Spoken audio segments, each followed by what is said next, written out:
I was just with some of the state directors in Baltimore last week, and I'll be with other people in Charleston next week for the board strategic planning meeting. But this is a nice opportunity too to connect with more of you. Kind of as context, I'm actually starting a project with NOSOR this month, which will allow me to kind of help support, assess, strategize with y'all on how to better connect with primarily private philanthropy, but we'll expand that to the public sector. So I'll be contacting all of you in ways to elicit some stories and get a sense of what the environment is in your state for the connection between your work and the work of private foundation rural funders. So a little bit about me. So I got into this world first in rural Louisiana, where I was for about a decade with a grant maker that had an unusual heritage of the sale of a nonprofit hospital to a for-profit, but was absolutely enormous in size. So at that time, I think we were the largest foundation in the country on a proportional basis in terms of population versus the endowment size. We had very few peers, very few colleagues. So I had an opportunity to really develop some strategies and some networks. So I've been kind of in the front of a lot of this for years, and then went to North Carolina for 10 or 12 years to do the same. And the last 5 years have been kind of a national advocate, researcher, writer on how rural philanthropy, rural foundations can better serve rural communities, and then the networks and the anchor groups that kind of orbit around all of that. Because certainly it doesn't happen enough, and often when it happens, it's awkward and pretty inefficient and not particularly well executed, certainly on the funder side. So my pressure is always on funders to do better by rural communities.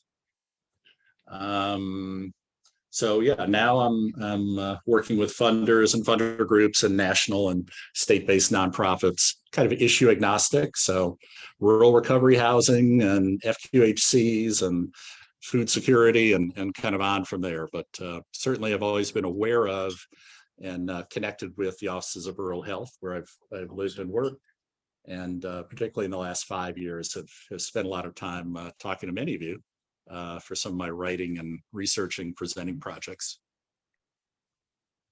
So I think we titled this Developing and Implementing a Rural Philanthropic Strategy for You and Your Partners. This is more like the introduction to the introduction of how to develop a rural philanthropic strategy. So fully played out, this might be 10 or 15 hours. So here's your 26 minutes of, I always hope people can take 2 or 3 kind of, pieces and kind of build on that, or at least gives you an introduction and points you to some resources. But I will be available the rest of today, or mainly the rest of today, and then be available the next 3 or 4 months to you all to answer questions and support you in ways that certainly aren't a boilerplate, but are really meant to adapt to where you're at.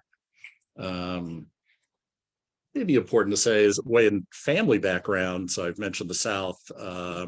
7 generations, I think, in northernmost part of Aroostook County, Maine, about 2 or 4 miles from the Canadian border. So that's the family heritage in rural. So the private foundation health funder landscape has changed dramatically over the past 20 years, but in particular the last 5 or 7 years. So whole groups of funders who would have said they were healthcare funders would now say they are health funders. Their attention to the social determinants of health varies from deep and knowledgeable to surface and kind of a branding thing. But I think every health funder today would say they are as interested or more interested in social determinants of health than in being a funder of kind of clinical care in rural. I think there's also a sense from the funder side that when they are looking to improve health in a rural place or looking to engage, it's no longer just with the public health department or no longer just with the rural hospital. It is a much broader group of actors. And the emergence of these healthcare conversion legacy foundations, are people familiar with that term? Yes. I see about 4 or 5 people nodding. So we believe, although there's no perfect data set, there are about 400 healthcare, or you'll hear as a synonym, healthcare legacy foundations. Probably 80% formed from the sale of nonprofit hospitals to for-profits, increasingly nonprofit hospitals or healthcare systems to other nonprofits. There's also the sector of nonprofit insurance companies that have been sold and created in a for-profit environment. And now we're seeing even more variations. There's a very large health conversion foundation in the Rocky Mountain states formed from kind of the dissolution of a nonprofit assisted living system that went for profit, and now they're operating in 4 states. But probably the biggest influx of private philanthropic dollar into rural in the United States probably ever, in terms of the concentration and the arc. We're kind of at the end of phase 3. So there have been phases related to fears about ability to have the capital to compete in the marketplace, fears about universal health care, once again about the ability to contract. And then in the last 10 or 12 years, governmental faith-based healthcare systems, healthcare entities, kind of saying we just can't compete in this sophisticated market. We don't have the wherewithal. We're better with a partner. So different types of funders you would find in any rural community. Oh, I'm going back to the health conversion foundation world. There are now health conversion foundations in all 50 states. Wyoming became the 50th state about 1.5 years ago. There is now a health conversion foundation in Casper, Wyoming. So we're fully covered.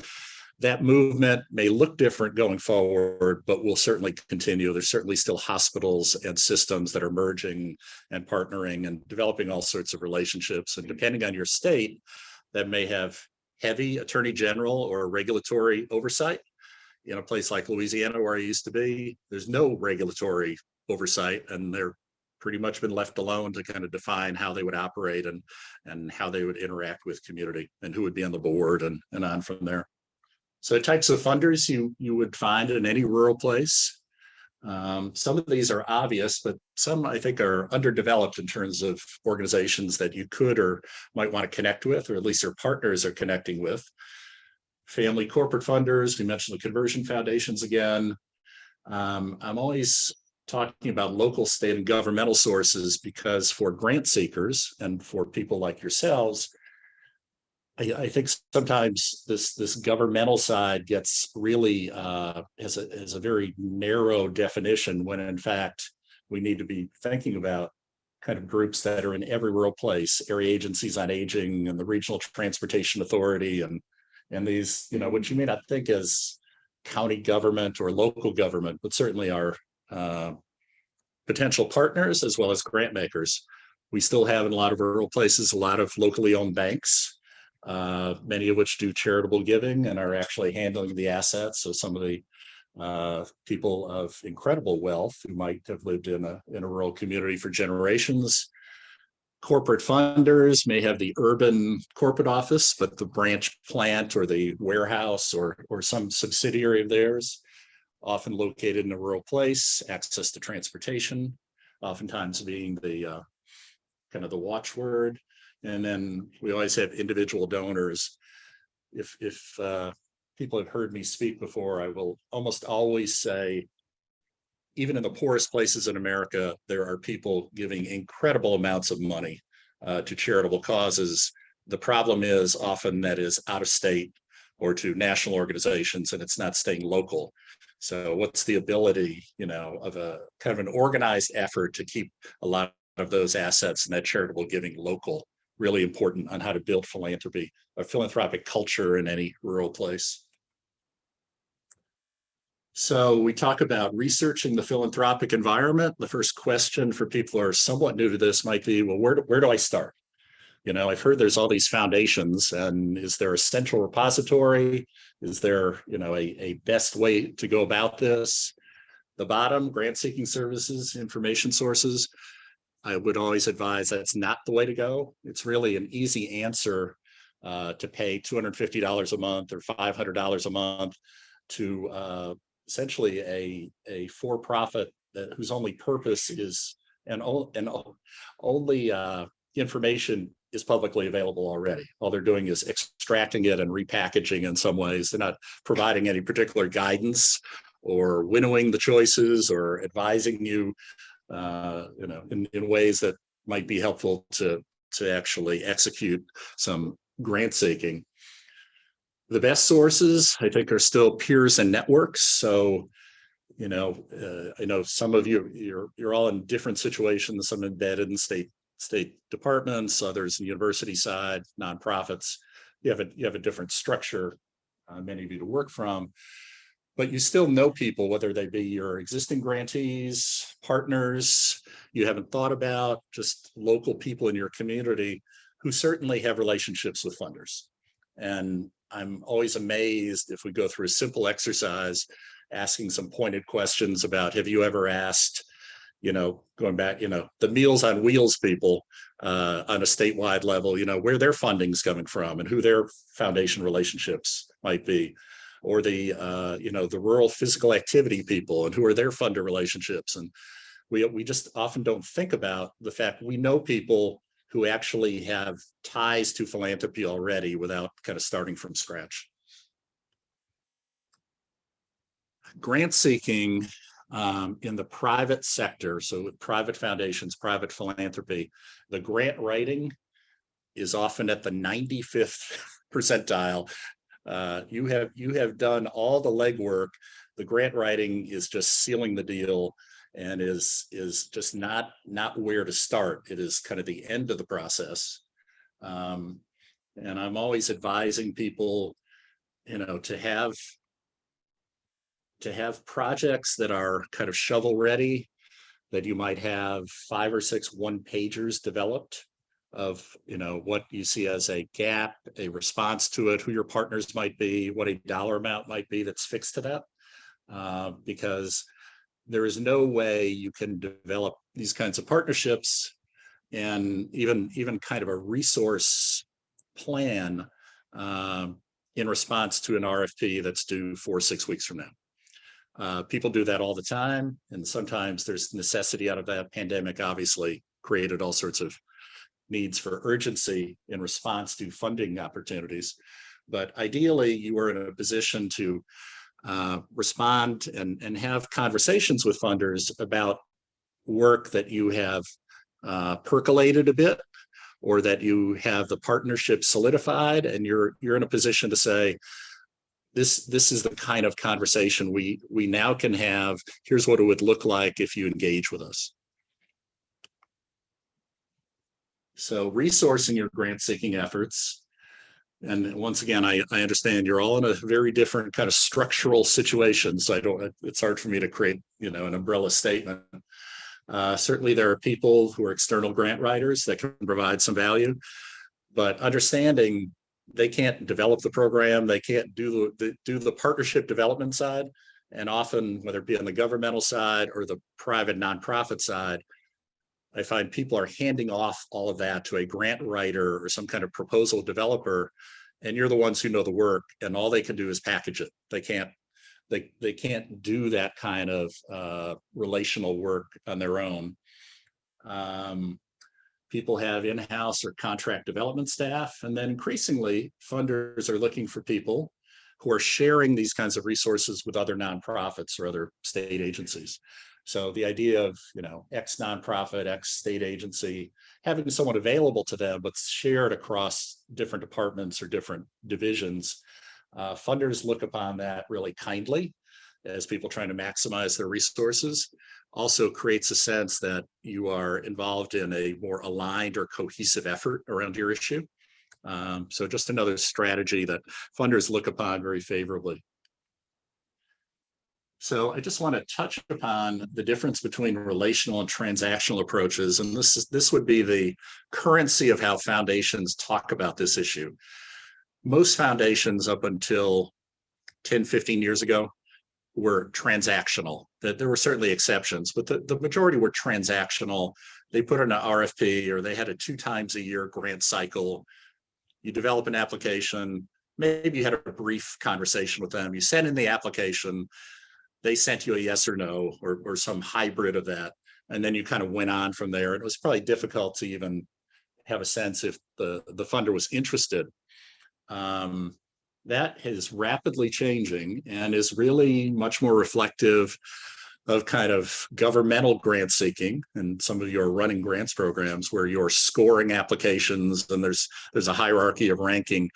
That's rarely done in the foundation world anymore. The grant seeking and the relationships are really based upon kind of a longer developmental arc. And similarly about the rural grant seeking, most funders in the private sector, once again, umbrella statement, but we'll say most, are either inexperienced in the rural space or their experience has been solely kind of transactional. They have received applications from a particular county or a particular nonprofit, sometimes for 10 or 20 years. But they haven't really thought about a rural strategy. But increasingly, and I've been, I'll say immodestly, a little part of the movement on this, funders are really taking a look at how to align their resources, how to work with state agencies in rural, how to work with other funders. So the grant by grant world is becoming less and less prominent. And the more this sense of being what we'd call an embedded funder, really present, whether it be the program officers or communications, being very present in rural places, wanting eyes and ears on the ground partners to help them inform what they're going to do. That was just not true, as I said, even 10 or 15 years ago for the most part. The rural grant seeking and the kinds of things that funders are talking about, which makes it fundamentally different than urban. For example, you would have heard for years, why would we work in a community of 500 people who are participating in some intervention around diabetes when we could be in a city with 10,000 people? And you still hear that, but that's another thing that thankfully is kind of shifting. Just talked about this, the application versus the relationship. How to begin to develop relationships. 3 easy nuggets that are underused, underdeveloped. The work you're doing currently or that you're funding. Funders rarely get invited to see any of this. It's really an interesting dynamic. People are often saying, well, we don't have access to our foundations. Having been a funder for about 20 years, I didn't get invited to stuff very often. I got invited to stuff occasionally by grantees. I almost never got invited to stuff by people who are not my grantees. And if we had been, we would have taken some notice. Maybe we were in that geography or that issue. And that could have been a focus group, a public meeting you were involved in, a meeting of your grantees, some kind of report out on some work you had done previously. Funders want to be invited to these things. It just doesn't happen enough. Second, which almost never happens, but I can guarantee will get funders' attention. Funders have beefed up their communication staff by 2 or 3-fold in the last 10 years. The funder with 15 staff people used to have a half-time communications person. Now they might have 2.5 FTE communications. And a lot of what they're doing is developing reports, case studies, communications on a particular issue that they want to elevate some interest. They're issuing these things, they're available publicly on the website, or they're really broadcasting deeply, often not in rural places, but certainly at a state level. Reach out and comment on what you see in front of you. That's consistent with what we found. We're working on something similar. Very interesting, that case study you had. We're working in an adjoining county We found something a bit different, love to connect, see if we can align our work better. I think in 20 years as a funder, that happened maybe 3 or 4 times in 20 years, that of all the incredible volume of communications we put out, that anyone ever reached out and said, oh, I read what you put out. And we found it interesting for A, B, and C. We have a cause to have a discussion. There's something, we are in that geography. We are getting ready to work with a federal agency on that issue. Don't know if you're aware of that. Now it's time to have a conversation. Just doesn't happen. But you talk about getting a funder's attention. We all have some ego drive. You just spent 9 months developing some big case study report, and no one ever comments on it. And you reach out and say, "Hey, this was really interesting to us, and here's why." The response would be immediate. It just doesn't happen. And then meet them where they are. Coming out of the pandemic, or whatever we want to call it now, funders are out and about again and are hosting events. And sometimes it could be as simple as a ribbon cutting in a rural place. Sometimes it's something much more. They're convening committees around future of healthcare workforce and in a rural region. Go if they're not returning your calls or your emails, go find them where they're at. It's hard to avoid someone at the meeting break when you told them you traveled 2 or 3 hours to see them because you're interested in this topic, and unfortunately you haven't been able to connect. So go find where they're at. Generally, that's pretty public. Misspelling, I see. Very good. So yes, just briefly. So I'm going to stay on time. Just 3, broad misunderstandings about rural America that often are held by funders. Demographically homogenous. I think we know that has never been true in most places in the country. It's increasingly not true, even though the 2020 census did a terrible job at documenting all sorts of immigrant groups, tribal nations, and on from there. Innovation is not happening. The kind of the mythology that rural communities are very static and nothing's changed for 20 or 30 years. Certainly we all know examples of that, but we also know as many or more examples where innovation is happening. And then scale cannot be achieved. Going back to this, why work with 500 people when you can work with 5,000 or 50,000? So some easy responses.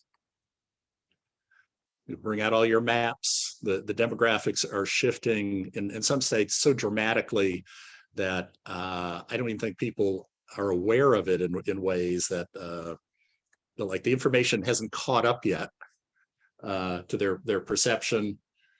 Rural actually creates opportunities for funders to adapt and innovate.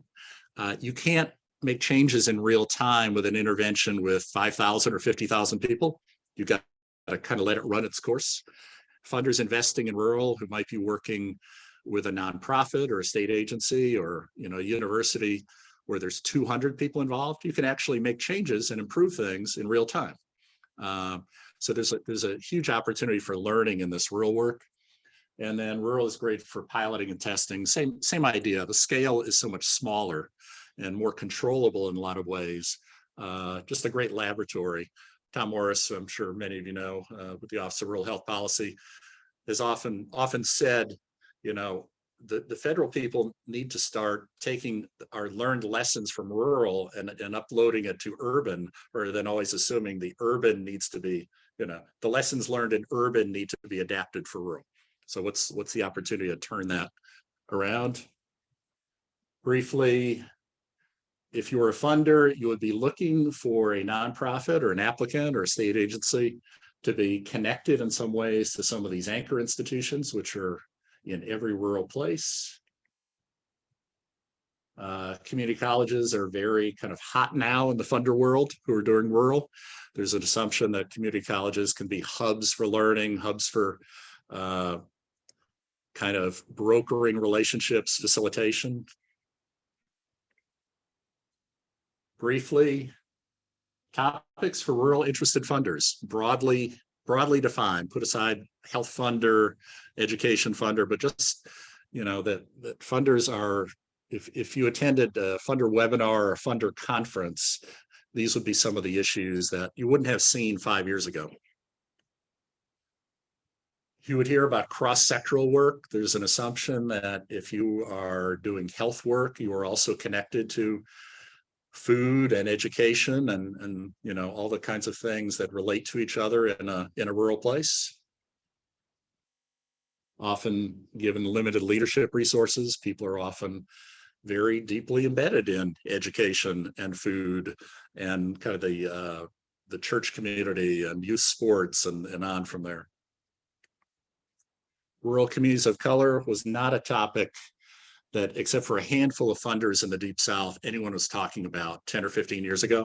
Now it's kind of top of mind. I guess gets into demographic shifts, gets into what we learned during COVID, gets into kind of certainly the equity work that a lot of funders have adopted. Funders, for the most part, never thought they could be involved in broadband because they thought that meant a 5 or 10 or $100 million investment. And they would say, we only do grant making of $1 million a year. And now there's an assumption that if you are a health funder, an education funder, you need to be involved at least in advocacy, in committees and collaborations, and trying to stimulate rural communities to have better access to federal and state funds around broadband. Similarly, affordable housing. I'm sure many of you are aware we are in a rural rental crisis right now with enormous numbers of multifamily units coming off USDA support and going to market.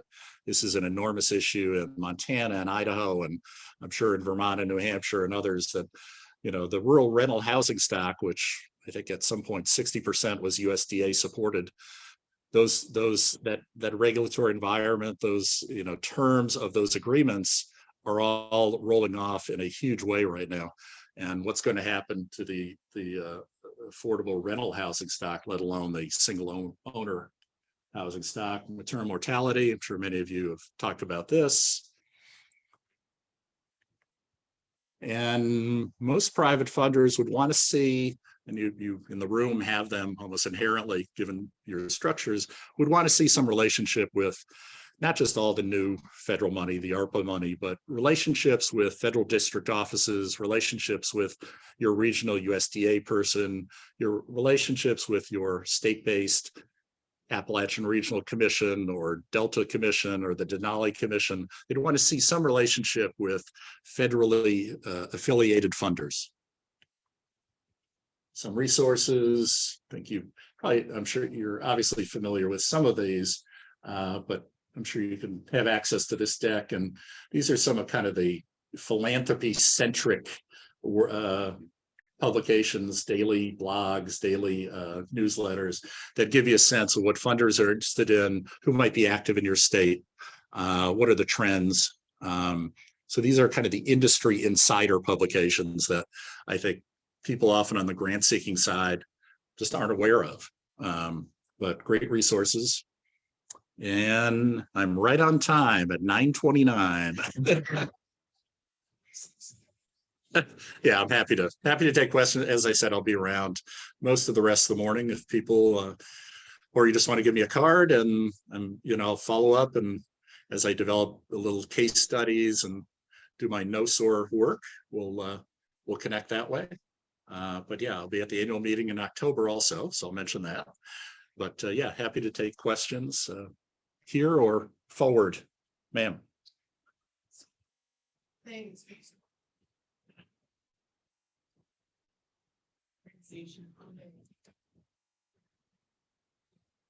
Engaging funding was often that these larger funders that were somewhat interested in possibly working with us and funding some of the work that we were doing didn't have capacity to give the smaller kind of dollars that we were looking for. And it took a while for us to understand that, like, it wasn't fund work that was happening. The foundation, they only have staff of 16. Like, to fund at that level means like you're hundreds of projects that you're trying to manage and connect with. And so I was wondering, have you seen the landscape change in terms of these kind of folks in the middle? It's good. Taking on some. It was changing, but that has greatly, the changes to the good have greatly accelerated during the pandemic. So all these funders who want to quickly get out these 10 or 15 or $20,000 grants to small rural-based nonprofits, they didn't have the capacity to do that. Didn't know these organizations. They don't want to administer $220,000 grants. So yeah, often funders now are looking to organizations called fiscal sponsors. There's a new one that's actually National Foundation funded called Social Impact Commons, which is serving as this intermediary bridge to allow funders to do that kind of small grant making. So I'm very optimistic about funders who wanted to all along, but didn't, it just, there's no efficiency as a funder to make $210,000 grants, or even smaller in some cases.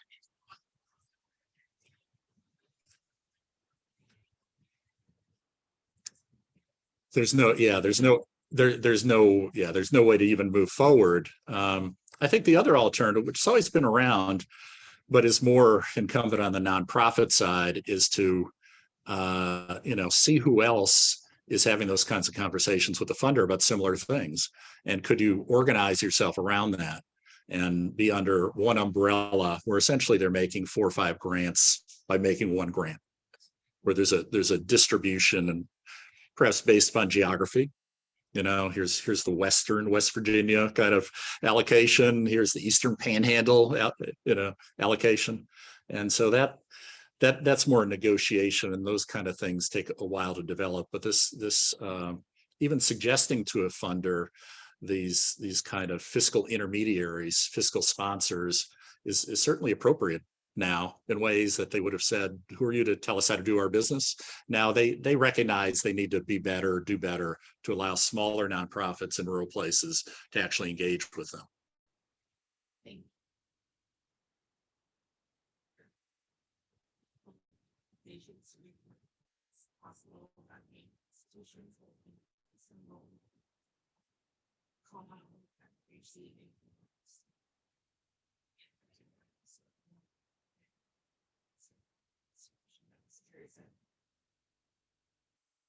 Yeah, it's an interesting question. Certainly there is a group of funders, but it's fewer than there would have been, who has been interested in the survival of rural hospitals.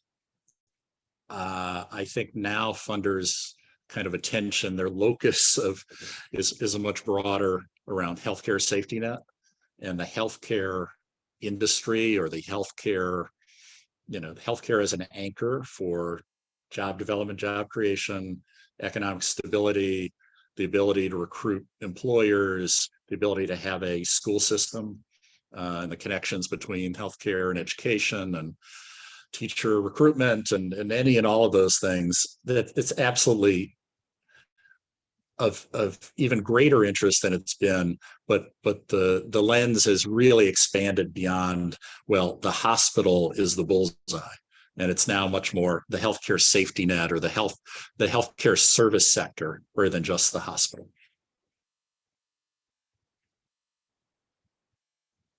The federal office and a group of others had a conference a couple of weeks ago with grant makers in health. It was a 2-day event in Baltimore, I think.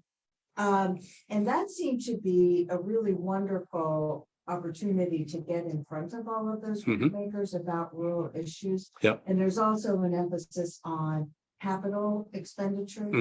So, I'm wondering if that's a format that could be replicated in states like Pennsylvania. Yes, that's absolutely, and Lisa, right? That was actually the 10th annual gathering of Office of Rural Health Policy and other federal people, with 20 or 30 funders. I actually co-founded that meeting with Tom Morris 10 years ago.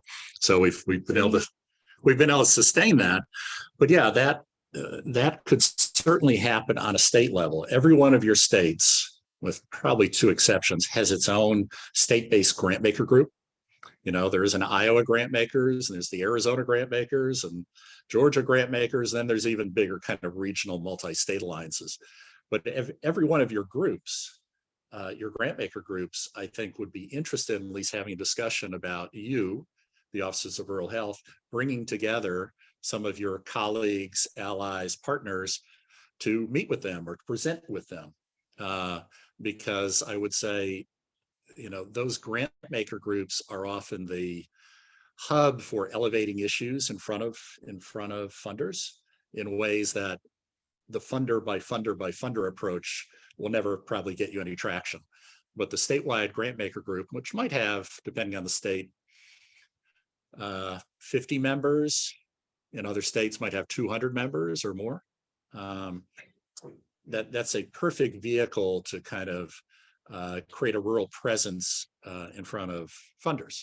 And you all are in a good position, I think, to do that. And I'm happy to talk to you all individually about how you might approach that. There's different cultures in every state with the grant maker group. Some are heavily staffed, some are a half-time staff person actually in a foundation. So there's a lot of variety, but there's I think plenty of opportunity to connect with those grant maker groups and kind of have a rural message in front of them from one of the key anchor institutions, offices of rural health in every state. So.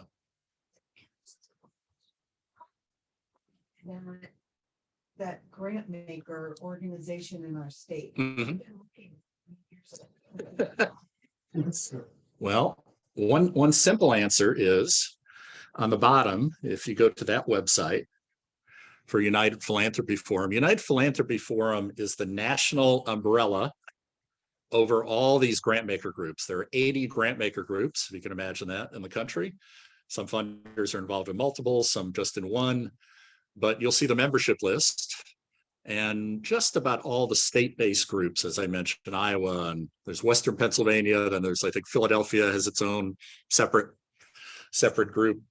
They'll all be there and contact people. And yeah, I certainly know a number of them, so I'm happy to help you do some of that. But what there also is about 20 or 30 of these grant maker groups that are issue-based. So there is a group for funders for immigrants and refugees. There's a group for grant makers for education, environmental grant makers for civic participation, grant makers for Hispanics in philanthropy, the Black Philanthropic Alliance, and on and on and on from there, all of which have probably never, ever had any contact with y'all. And in some cases, you would be so aligned with the discussions they're having, they just don't know that you're having the same discussions in some ways about, you know, some of these kind of rural equity issues and kind of alignment of federal, state, and local money and those kinds of things. So I know we're way over time now. There's some. So one more, if there is one. All right. Well, thank you, everyone.